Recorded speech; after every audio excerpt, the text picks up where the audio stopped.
kind of stuff. Because when you go through Santa Barbara, then you're down to 2. Okay. There's an ocean. There is a problem with this ocean thing, and that's on one side of us. And so once 101 goes through, after you get down farther, just in the San Luis Obispo area, Pismo Beach, everybody knows that usually. Then it goes down to 2 again. The ocean just keeps getting in the way. I know that happens. It happens. Last week, I think it was, we talked about the fact that in California, in certain places, there is sort of an overpass, which is a way for animals to get from one side to the other, which is, it's really cool. And I talked to you about the beginning of the show. I'd love to talk about how animals in the wild adapt to the changing of the seasons. And so here on the East Coast, we're in fall. The weather is definitely getting colder. And so I look out the window and there are all these beautiful birds. And I noticed that there seem to be more of them together. A lot of them are on the roof across the way, because I guess the sun is hitting there. So let's just talk about, how do animals adapt with the seasons? We truly, if you go back to, as they say, caveman days, they're learning from the animals because they figured out how to survive. If you get a chance to ever spend any time in Alaska in the winter, I went in the summer. Okay. And that was okay for me. And you come from our redwoods and our giant trees and sequoias and all that. And then you go to Alaska, the tundra, all the wonderful things they tell you about. And then they got the little bitty trees because they don't get enough sunlight. So they're like having they're smaller than our telephone poles. So, wow. That's small. No, they're really small. They might get a little taller, 6, 12 feet maybe, but you can hug them really easy. You can't hug the pines here. You don't have enough arm width. But it's just about what you're talking about. It's about the weather. We're talking about how much sunlight you get in a day. And even though in Alaska, many places except for their winter, they have a lot of light. They don't really get dark. It's very strange to sleep there in the summer. Because it doesn't really get dark. It's like always having a night light on. That's really annoying because it's everywhere. I just want to, just quick segue. There's a movie by Al Pacino. I don't know the name of it. Anybody watching, if you know the name, but he's in Alaska. I think he's a police officer or a detective. I did hear that. You're right. Yes. And it shows you how it impacts him mentally, because there's I think there was only sunlight. That's what it was. He couldn't sleep because it was always light out. Right. And it's like the early part of our sunset, where you go out and it's really nice. The end of the day, the sun's not out, but it's really bright. And that's how Alaska is all summer long. Yeah. And winter, of course, is very dark. Because they've got all that snow comes from somewhere, so it's got to have those clouds doing their job. So you really have to be the right person, and I would say that's true for every single country and every single state. I know I couldn't live in Hawaii. It's too humid for me. I grew up in a desert, literally. Southern California is desert, and so I'm used to dry heat. And I've been out to Florida many times, and it's like, why take a shower? How are you going to know? Because you just go outside and you just sweat all over again. Right. And so the animals are doing the same thing as what we're talking about. Is they are going to build a coat. They're going to get the heaviness of a coat that they need for the weather that they are anticipating. Now, we do have to touch on climate change. Because it is a horrific thing. We're decimating the planet with our behavior. And I'm going to use something really pedestrian that you and I have used, and that's hairspray, aerosol hairspray. The pump ones where you pump it and it's liquid and it comes out in a spray still, but there's no aerosol behind it. So it doesn't have that chemical that we are literally spreading in the air. So that's just one chemical that we have. And if you read any of your food that's not organic, you're going to see meat, lettuce, whatever, and blah, blah, blah, blah, blah, blah, and you can't read any of it. So I'm not a scientist. It's like, I'm eating color number 3. How about you? Oh, I'm getting 12, 14, and 19. Oh, yay. And I know with I don't know a lot about the colitis issue, But these things have got to be horrific for all of us health wise. It is the same for the animals. So you've got polar bears are expecting to hunt in the depth of winter. They are going out on the icebergs, and they're going, and that's how they walk across all of that. And their prey of choice is seals and sea lions and that type of stuff. Well, they aren't up on that ice because they're in the water feeding. So here's the chain reaction. The polar bears are starving to death. They're literally starving to death right now. And we're getting less babies because you can't support a pregnancy without a good nutrition. And I'm being really pedestrian about this. So none of the scientists come get me. I'm trying to make it really, really, really simple and palatable for everybody to say, oh, I get that. That's why I always make jokes about the trees, because I love the trees, but they're, you have been to California? We got trees, and in the sequoias, and there's so many other beautiful places throughout the whole United States. And I've spent a lot of time in each state. My daughter lived in Boston for a long time. So lots of hiking, just breathtaking fields and rocks and all that. So the animals are adapting to where they're going to be. Bears have part of their makeup is hibernation. That's the way it's supposed to be. And moms are actually eating. I mean, they're putting on as much weight as possible, giving birth and not eating and nursing up to 3 to 4. You don't usually see 5, but you can see anywhere from 1 to 4 babies.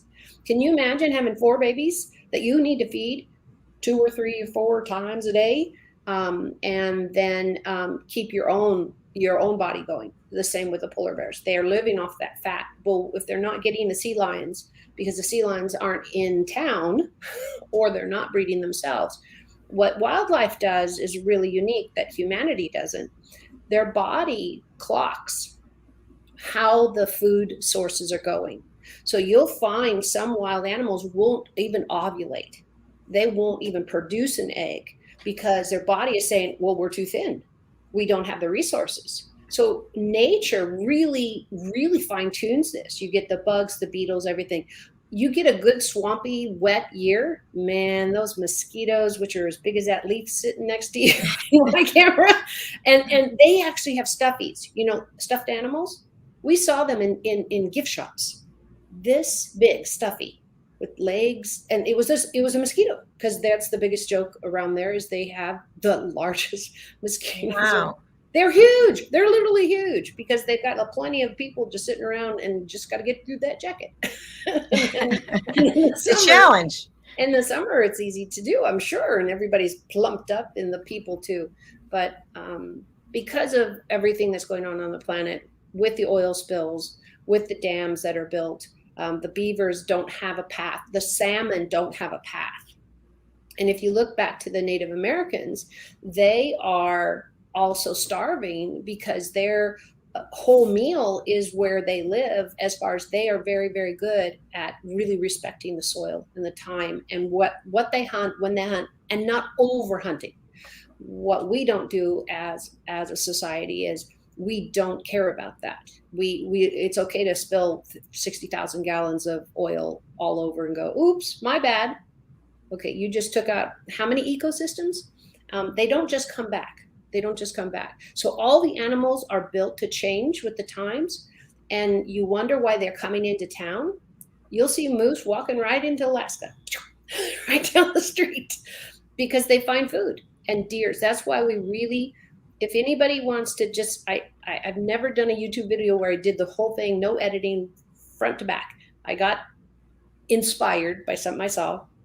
And somebody was talking about feeding raccoons and bears and things at their house. So let me tell you an absolutely true story. And I did a whole video on this gentleman, older gentleman, had 5 generations of raccoons. So what, 60 raccoons on his porch? I couldn't even begin to count. And he's like, I've been doing this for years. Yeah. And what happens is you get mom and dad, and then they have babies, and they're habituated to you feeding them. And then they have babies, but what are you feeding them? Are you feeding them cat food? Are you feeding dog food? Are you feeding bananas or whatever? But they're not out hunting. So the balance of nature disappears at that point. And you have now, the children think, oh, Uncle Bob feeds us, or, whoever they might call him that. So it feels like kindness, but it's not. And I don't know if I told you guys this story, but on all my tours when I was teaching wildlife and talking about wildlife, I always tell this, it's called a fed bear is a dead bear. I grew up near Big Bear, California, and it's a beautiful, beautiful place. And I don't know if the bear came from there, but just imagine they're all around us. So why we say a fed bear is a dead bear is because, think about it this way. You get that one young bear and they come up and you feed them and you feed them and feed them. So here's what happened in reality, because at the wildlife sanctuary I worked at, we had one bear that survived. We didn't get the one that didn't, obviously. And this is how come. So there was a woman who lived pretty rural. I don't know what city she lived in, but it was in California. And she would get a big bag of dog food, and she'd dump it on her porch. Her house had not a wraparound porch, but it went all the way around the front. So she'd go out there and dump the food. And this went on for years and years and years. And the bear would come, and then the bear would bring their cousins and aunts, uncles, babies. It snowballs because one finds food. And then, of course, the raccoons are watching the bear, and the squirrels and the ants and the rats are watching the bear. So the bear's getting fed for over 10 years this way. So the woman, we went through a housing crisis, and the woman lost the house to the bank. So it foreclosed. She wasn't there anymore. She wasn't feeding anymore. The bear kind of looked around, but he could see the house was empty.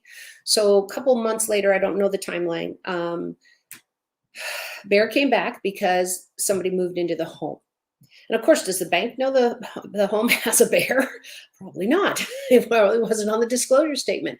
So the bear comes back because people are back, and they're freaked out. They're totally freaked out because this giant, 6'5", 600-pound bear is looking for food. And he comes up and he's on the patio and he's looking around and he gets a little aggressive. It doesn't matter if he got aggressive or not. I wasn't there. We didn't get that part of the story.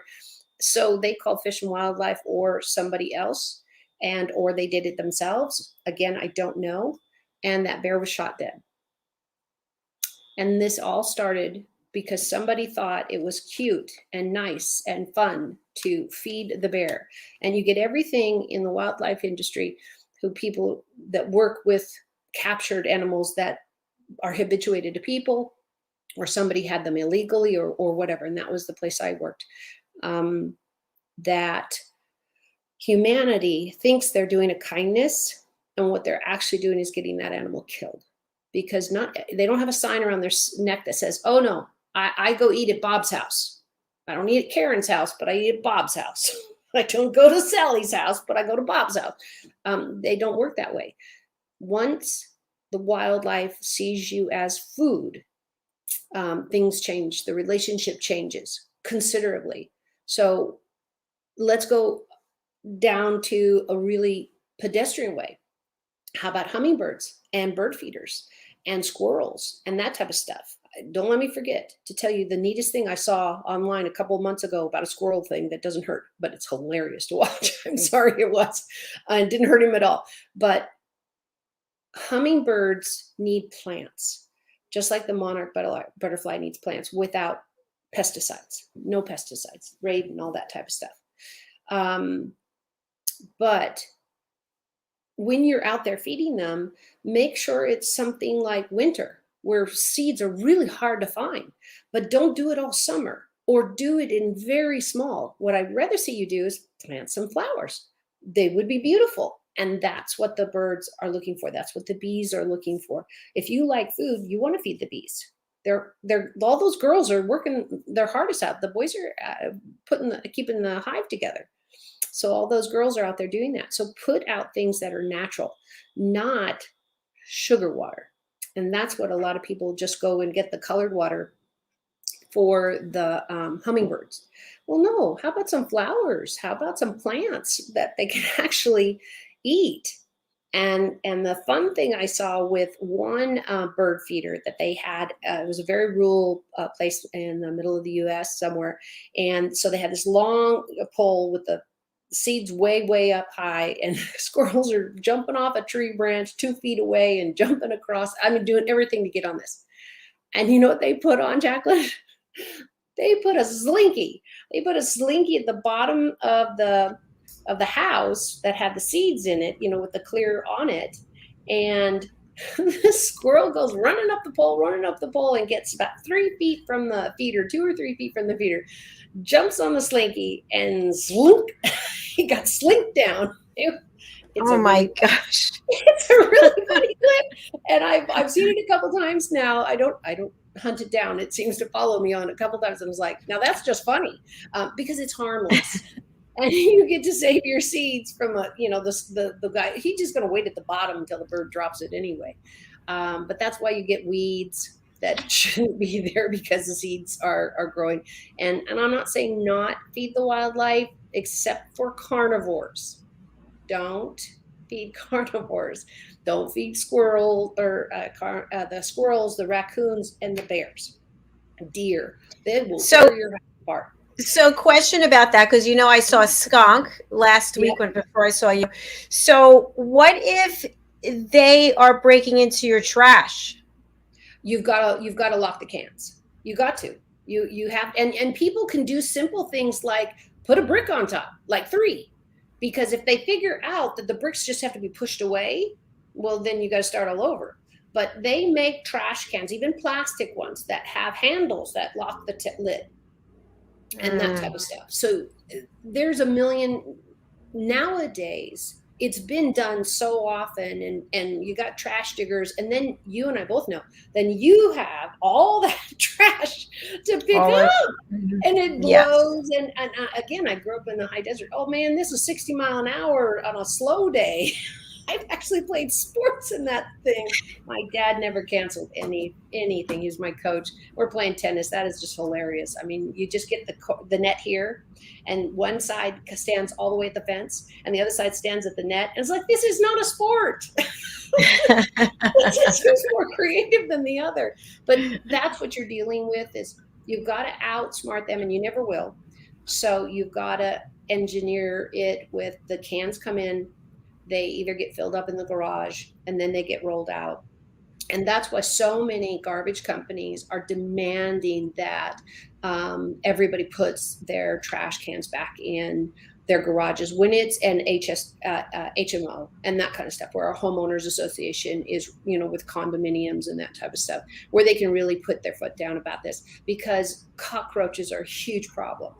And you get them, and mice and rats, man, you might as well move out. and there are ways to eradicate them, or let me put it a better way. There are ways to persuade them that this is not a good place to live. Discourage them. Yeah, discourage them. That's the right word, without killing them. What people don't realize is every time you put out poison, somebody eats that animal. And in New York specifically, they were putting falcons. I think it was falcons. I might be wrong, but there was a bird of prey that had been extinct in the park for, 50 years, or a really long time.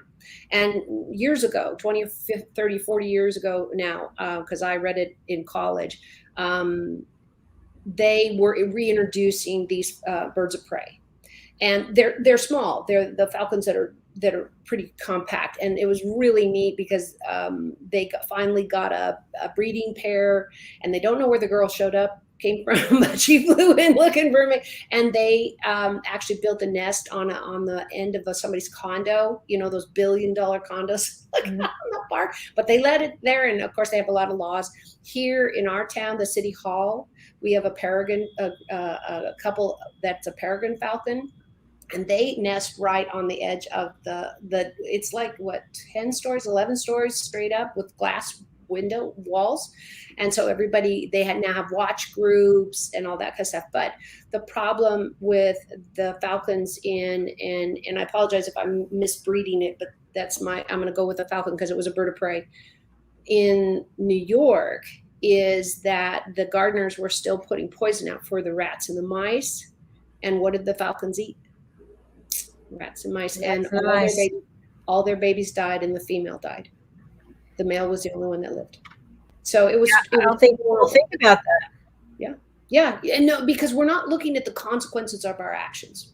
I think humanity is really excellent at not looking at the consequences of their actions. I mean, we're living and breathing that right now. But we make choices about ourselves. It's just me. It's just me. But no, everything you do, when you go outside, if you throw litter on the ground, I get to look at it and everybody else. My biggest pet peeve, and you have to tell me how you feel about this as a pet owner, a dog specifically pet owner, and what, three dogs. So I go out for a walk all the time. And today I went out this morning knowing I had a busy afternoon and that kind of stuff here was, I must have missed 10 to 20 piles of poop on the sidewalk. Oh no. Not even so we have a runner that's by the curb where the cars are parked. And then you have the sidewalk, and then you have our stairs to each one of the condos. Mm-hmm. And this is, I swear, it's like, and another pile, and another pile, and another pile. I mean, this is why we don't wear shoes in the house, because, oh my God, the crap, literally, you're bringing the disease. But I'm not sure. And I would love somebody to tell me what their thought process is that they're just going to leave it. And now the sidewalk is really, really, really lazy, really bad. But what everybody also thinks is happening is, I'll just leave it in the planter. It'll just help feed the plants. Right. It'll just, you have to understand, dog food is processed. There is meat, but I'm not sure what kind. It could be guts, it could be skin. It depends on if you got it at Thrifties or Walmart or the dog food store on what you got. If you can't see that, because when you go to a meat counter, you can see that's a sliver of muscle or that's a kidney or whatever, that kind of stuff. But that's not in everybody's pocketbook ability. So people are under the misnomer that I'll just let my cat out. I'll just let my dog out. They'll go pee and they'll go potty and all that kind of stuff. Well, the pee does absorb eventually, but the poop never does. It is not biodegradable. Neither is ours. So don't poop on the sidewalk, please.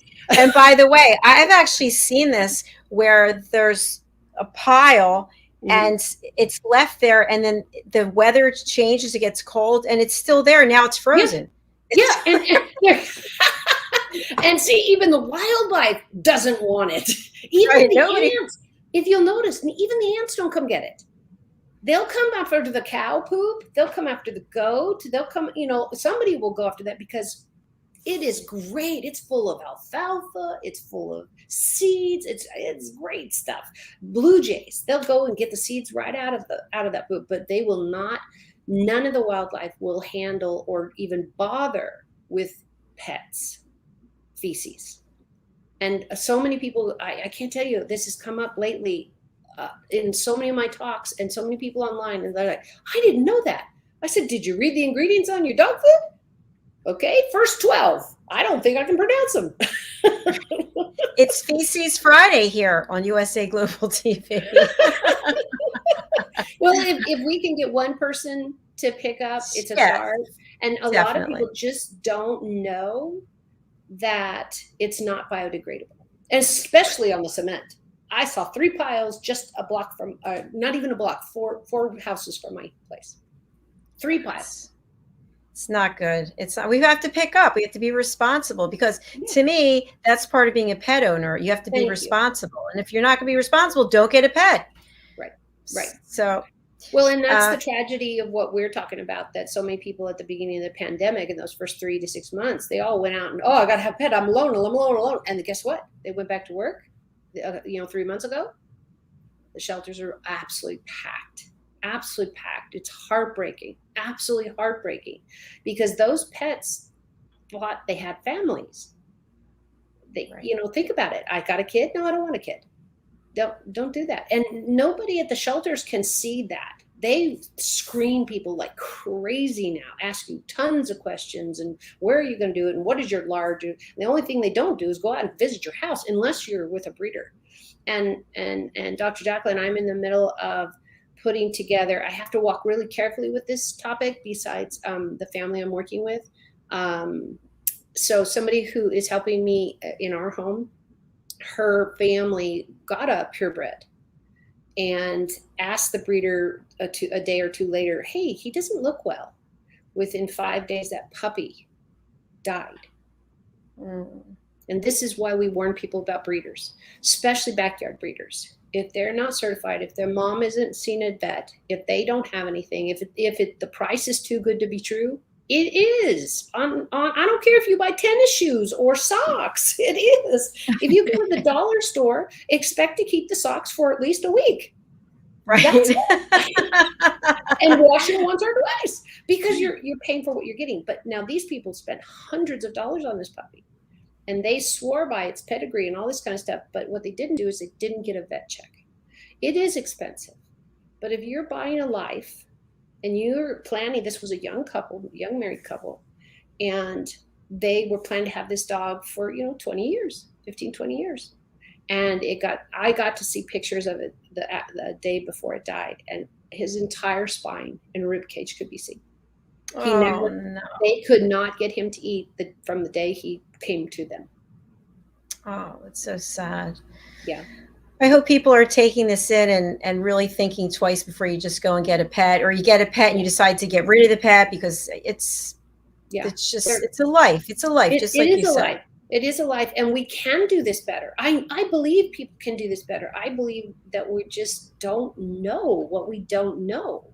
It has been my theme song for like 3 months now. It's like, okay, I don't blame you for not knowing. If you don't know what you're supposed to go look at or go read, then it's up to us who are in the animal field to keep trying to educate you wherever you are.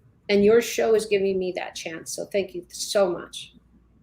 No, I appreciate it. And you've taught me so much. I just was talking to a family member about iguanas, and she was telling me that there's iguanas running on the roof. And I thought, they have small size brains anyway, and they're not like, I think about the things you tell me, and I'm like, yeah.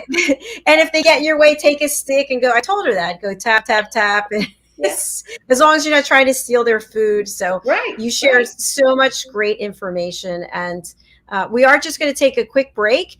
And I'm really pleased. If you didn't see our show, the show 2 before this, we featured Tony Moore. He's a singer-songwriter from the UK. We play his Route 66, which, Aminah, you've seen that before. And today he released his new single, Never Gonna Say Goodbye, and he released it here on this show. So let's take a look. He produced the whole thing himself in his one room with the green screen. So the things that you see they're all pictures except for him. So let's take a look, and it's beautiful, beautiful sentiment and meaning in the song. We'll be right back.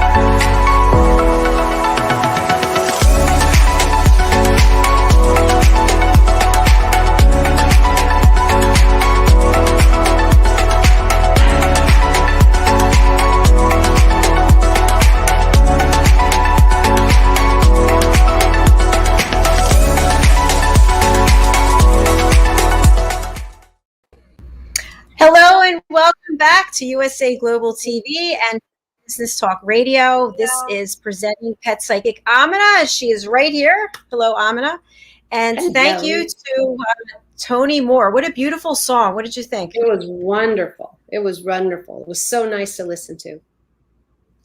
I'm putting up the link if anybody's interested to get more information. He actually sent it to me in advance before he produced it. And he just had it on his phone, and I just bawled. I just because it's so, and I think what he wants people to take away from it is that there's some times in your life that things happen, like a child growing up, and you have to just let go. You're not really saying goodbye, but things have changed. Right. Well, and you and I have lived long enough, and I don't think we'd have to get past high school to have had this experience either, is that, friends are close and everything, but you're not necessarily in touch with them for the rest of your life. And I know some of them I would have had in my 20s, and then my 30s, 40s, I was a different person each of one of those 10-year sections, doing something different. So yeah, when my kids were little, I was around a bunch of new moms and that type of stuff. True. Yeah, so, that's a good point. We transition, and it's perfect. That song, that's how I was thinking, that, it's just, there's times where there's nothing wrong with it. There's no reason to say, oh my gosh, everybody's leaving me.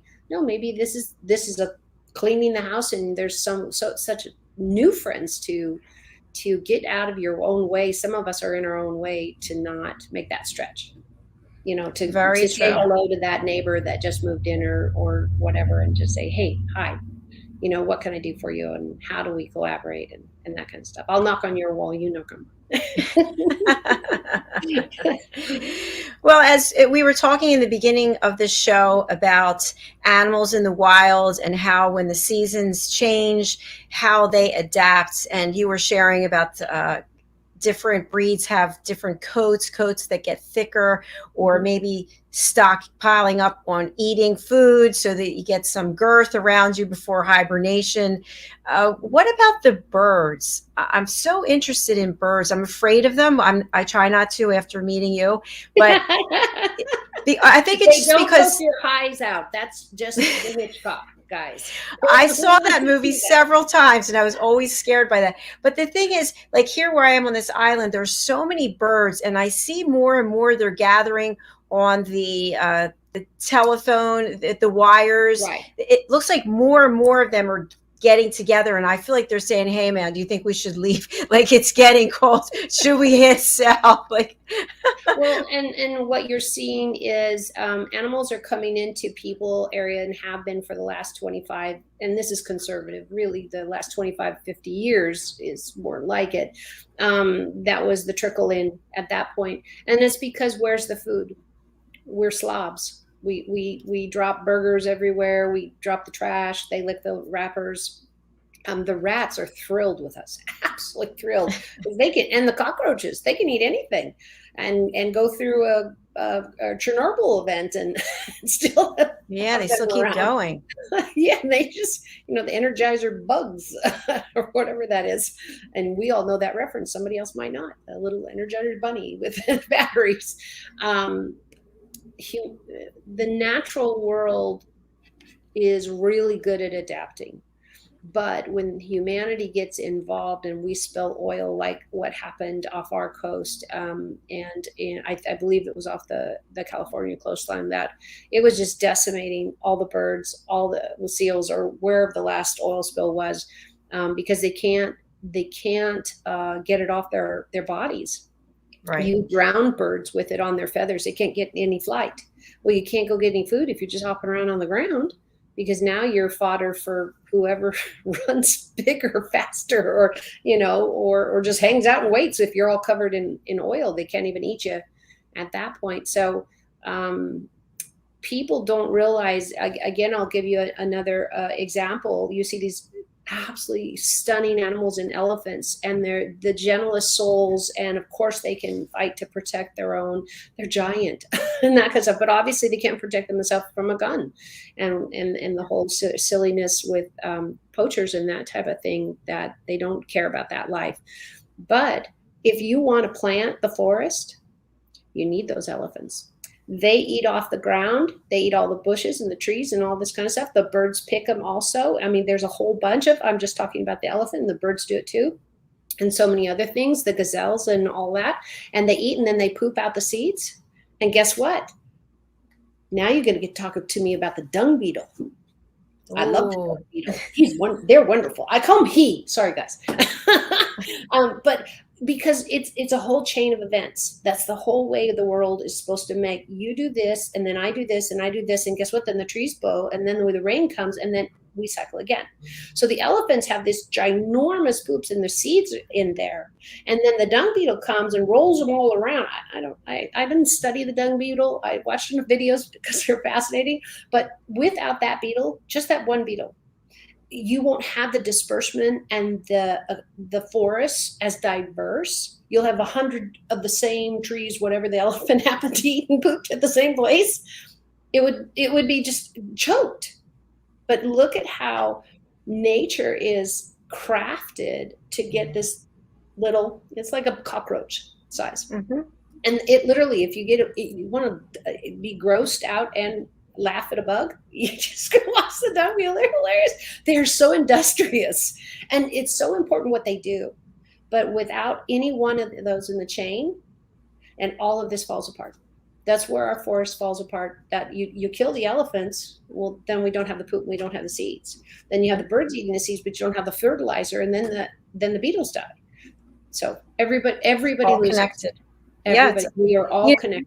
One thing that we haven't discussed, and we'll have to wait for next week, is all the building that takes place, right? So we keep cutting down trees and cutting down forests, and we keep building and building, and then we wonder why we see these animals coming into our towns, like, oh, and then they kill them.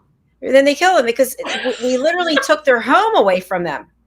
And you tore it down. You literally went through their town and said, no, from ants and on, they're down under this thing. And now we've got sewers and drains and all that kind of stuff going down there. And the animals are looking at us like, dude, we know how to coexist with everybody else. But for some reason, if you can live with water buffalo and zebras and giraffes and all these things and dung beetles that you need, I don't see why we have such a big problem with whatever color, size, food you like. Who cares? It's supposed to be all of us working together and all of us doing that together. And humanity has lost that very, very quickly. We're very, very, we're very self-centered, and we're very me, myself, and I. And that's too bad, because there's a lot of people like you and I. Just sadly, there's not enough of us getting the word out that we can coexist. You can have a wonderful life and a great house and a good job, or whatever your thing is of being comfortable. But you didn't have to kill everybody to do it. Right. It just might have taken you a little bit longer. There's a treehouse guy. He's on some channel, and once in a while I run across him, and I was really concerned when I first saw his treehouse thing. And I'm thinking, dude, you're cutting down live trees to build somebody's stupid little vacation home, because they all obviously have money. And you know what? Those tiny homes, right? Yeah. He actually picks trees that support the house, but his entire mission is to do no damage and not take the tree's life. Because the tree is the legs. The tree is like our bones. If you have no bones, you're just a squid. That's all you get to be, the octopus or the jellyfish or whatever you want. But he actually, I don't know the name of the gentleman and his show, but it's the Treehouse Masters or something. I do want to plug it because I'm talking about it. But he and his crew are so talented that they're putting rods through the tree where it supports the tree and make sure that everything keeps growing, that the tree keeps growing, that the house they're building is all out of natural materials. And the work they're doing is just breathtaking. I mean, it's really designer. And they do it for each family, whoever's hiring them to build their dream cabin thing. And where can we find the show? It's probably on Animal Planet or one of those. So sorry, I just scroll through the channels, watch some. No, that's fine. No way. He's the Treehouse Master is what sticks in my head. Again, I'm flipping channels. I didn't get, but it's just the work they do, and it's tailored to the family who hired them. So one does movies, and then they'll do movie screen where they could open this one place. They opened up the windows and had the outdoors, indoors type of in the cabin, but full bedrooms, a bathroom, a sink, and that kind of stuff. Interesting. And depending on the size of the family, and I'm sure their budget, they have rooms and bedrooms, but everybody either ropes up or climbs up a ladder or has a swinging bridge. They're just beautiful. They're just beautiful. I'm going to check out that show. You That should. sounds very Yeah, the interesting. treehouse man, treehouse guy. I don't know. Put it in Google. Treehouse man guy. Yeah. It's all there. Yeah. You know, you made me think of something, and we can't play it, unfortunately, because we've run out of time, but I have something called the Earthshot Prize, a clip that we play on a regular basis about what we're doing to the environment. You've seen it before. And there is a little beetle crawling across the sand, leaving all of these marks. And I bet it's a dung beetle. That's what the point of that is. If it's on a beach, it is not. Okay. It would be in the crab or crustacean or one of the little red beetles. I'm not a beetle expert, but dung beetles only live in the African area with those big. They need the poop. They need the poop. Okay. And there's no poop on the beach. There's no poop. All right. Another lesson learned. Thank you. So you go out there, and I dare you to find one. If you find one, man, you get the booby prize. I don't know what that is. I'm not going to be looking. I promise I'm not going to be looking. Yeah, but we need to close out because we have another show after this, which is Stories of Hope, Inspiration, and Overcoming Adversity. So, Aminah, I did put all of your contact information into the comments along with Tony Moore's information.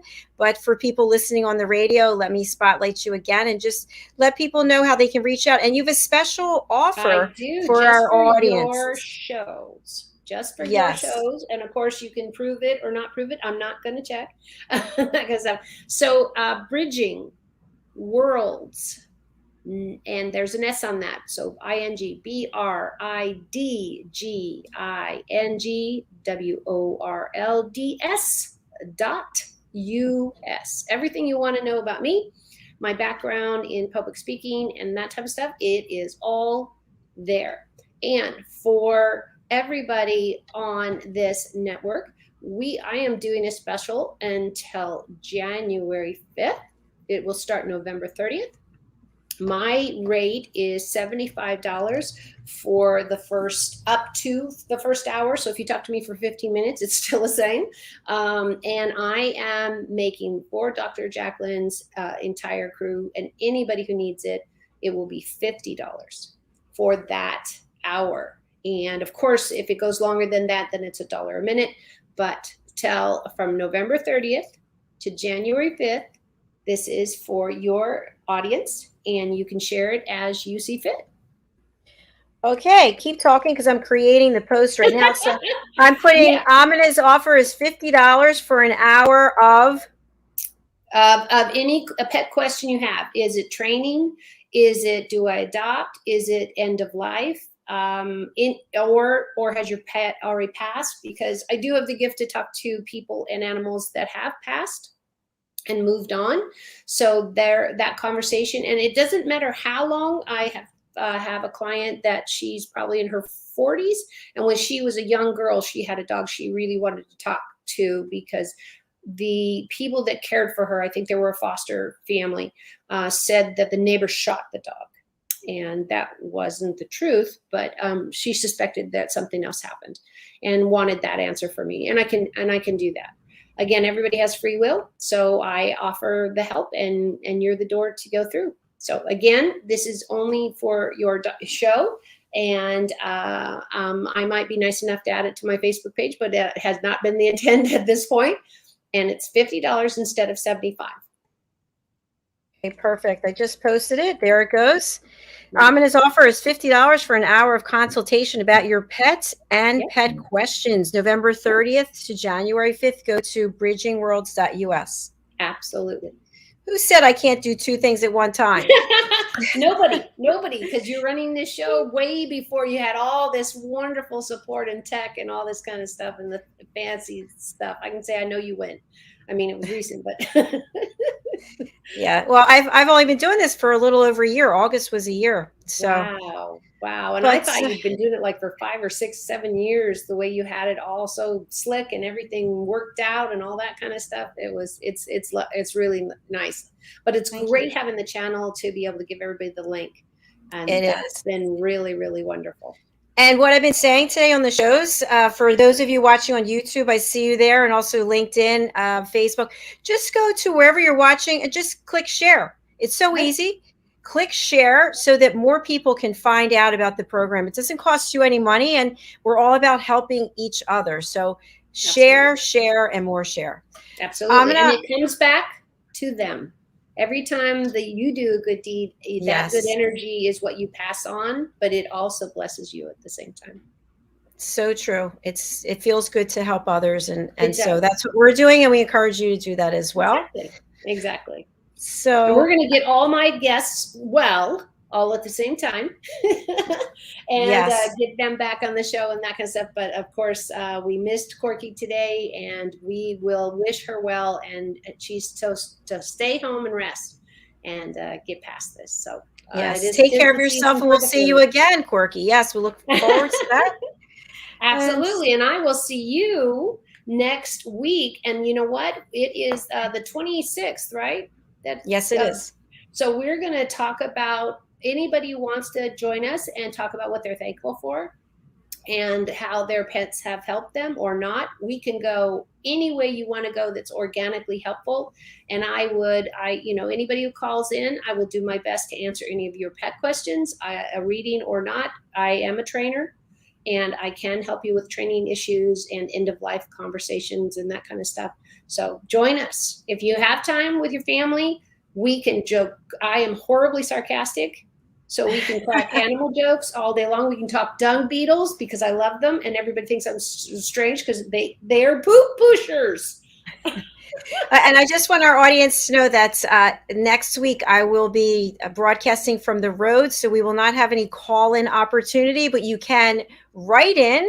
You can actually write in your comments on the show, or you can email. I just put Aminah's information there. My information is there in the comments, and we will be very happy to hear what you're grateful for, what you're grateful about, and whatever questions you have. So we are signing off right now. Our next show starts in just over 6 minutes. And Aminah, I wish you a very wonderful Thanksgiving, and I'll see you on Friday. Absolutely. Bye, everyone. Take care.